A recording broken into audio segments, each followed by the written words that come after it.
আসসালামু আলাইকুম। দিনাজপুর tv.com এর সকালের সংবাদে আপনাকে স্বাগত। প্রথমেই জানিয়ে দেব শীর্ষ শিরোনামসমূহ, এরপর থাকবে বিস্তারিত। সীতাবগঞ্জ চিনিকল সহ রাষ্ট্রায়ত্ত শিল্প প্রতিষ্ঠান বেসরকারীকরণের প্রতিবাদে দিনাজপুরে বিক্ষোভ ও মানববন্ধন।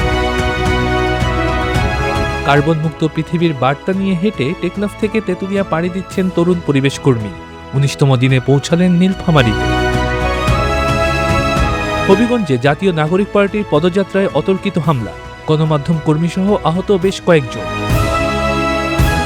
কওমি মাদ্রাসার শিক্ষিতদের মধ্যে বাড়ছে বেকারত্ব, আনুষ্ঠানিক কর্মসংস্থানে প্রবেশের সুযোগ পাচ্ছেন মাত্র ২% শিক্ষার্থী। জয়পুরহাটে পরিবেশ বান্ধব মালচিং পদ্ধতিতে করলা চাষ করে সফল কৃষকেরা, কম খরচে মিলছে বেশি লাভ। এতক্ষণ শুনলেন খবরের শিরোনাম, এবার শুনবেন বিস্তারিত।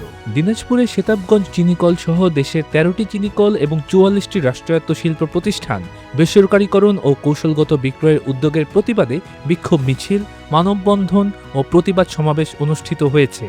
মঙ্গলবার সীতাবগঞ্জ চিনিকল পুনরায় চালনা আন্দোলন পরিষদের উদ্যোগে সীতাবগঞ্জ শহরে একটি বিক্ষোভ মিছিল বের করা হয়। মিছিলটি শহরের বিভিন্ন সড়ক প্রদক্ষিণ শেষে চৌরাস্তা বাজারে এসে মানববন্ধনে মিলিত হয়। সমাবেশে বক্তারা সীতাবগঞ্জ চিনিকল পুনঃচালনার দাবিতে ৬ দফা দাবি তুলে ধরেন। আন্দোলনকারী নেতারা জানান, ২০২০ সালে চিনিকল বন্ধের সময় যেসব ব্যক্তি দুর্নীতি ও ষড়যন্ত্রের মাধ্যমে ভূমিকা রেখেছিলেন তাদের নিরপেক্ষ তদন্তের আওতায় এনে প্রয়োজনীয় ব্যবস্থা গ্রহণ করতে হবে। শত শত শ্রমিক, আখ চাষি, কৃষক, শিক্ষার্থী ও স্থানীয় জনগণের উপস্থিতিতে বক্তারা হুঁশিয়ারি দেন, বেসরকারীকরণের উদ্যোগ বাতিল করা না হলে বৃহত্তর আন্দোলন গড়ে তোলা হবে এবং প্রয়োজনে সীতাবগঞ্জ শহর অচল করে দেওয়া হবে। জীবাশ্ম জ্বালানির ব্যবহার কমিয়ে কার্বনমুক্ত বাসযোগ্য পৃথিবীর বার্তা নিয়ে পায়ে হেঁটে টেকনাফ থেকে তেঁতুলিয়া পর্যন্ত দীর্ঘ পথ পাড়ি দিচ্ছেন তরুণ পরিবেশকর্মী ফাহিম মুনতাসির।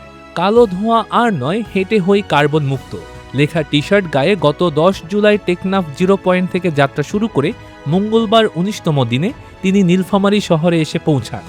স্থানীয় গণমাধ্যম কর্মীদের তিনি জানান, মানুষ এখন সামান্য দূরত্বেও মোটরসাইকেল ব্যবহার করে পরিবেশ দূষণ করছে। তার এই পদযাত্রার মূল লক্ষ্য জিরো কার্বনের স্বপ্ন বাস্তবায়ন এবং মানুষকে বেশি করে হাঁটতে উৎসাহিত করা। দীর্ঘ এই যাত্রাপথে জলবায়ু পরিবর্তনের ক্ষতিকর প্রভাব, নির্বিচারে গাছ কাটা এবং বন্যপ্রাণী হত্যার বিরুদ্ধেও তিনি জোরালো বার্তা দিচ্ছেন।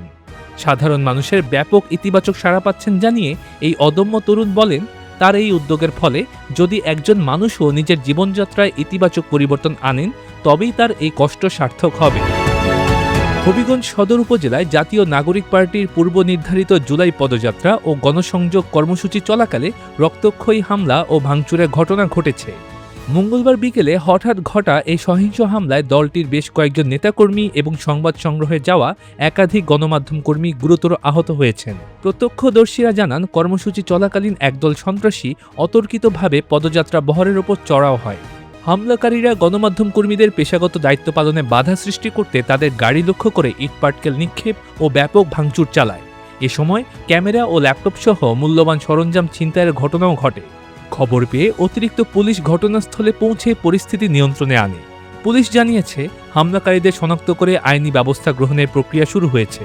এদিকে রাজনৈতিক কর্মসূচিতে এ ধরনের সহিংস আক্রমণ ও সংবাদকর্মীদের উপর হামলার তীব্র নিন্দা জানিয়েছেন স্থানীয় সামাজিক ও রাজনৈতিক সংগঠনের নেতৃবৃন্দ।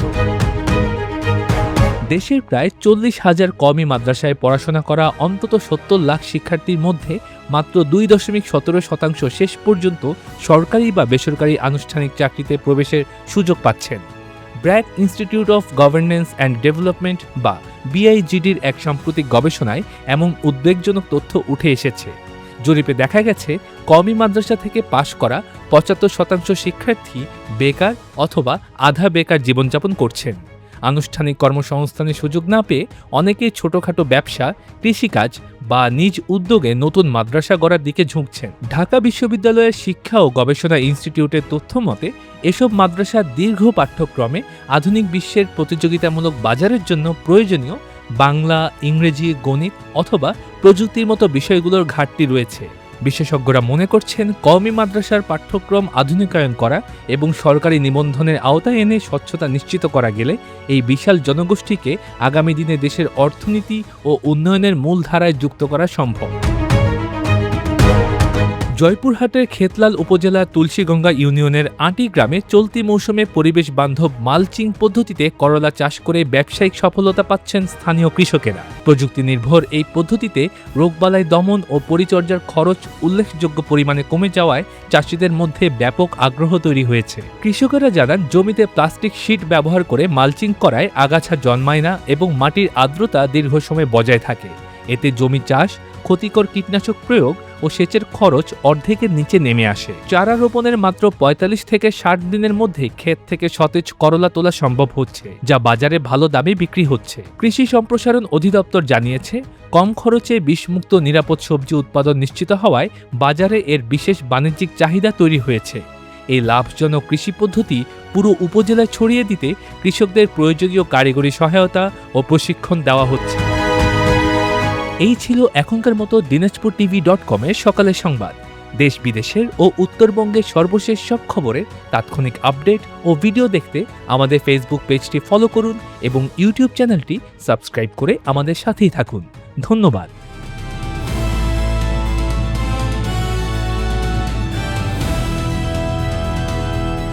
দিনাজপুর টিভি, মানুষের জীবনের কথা বলে।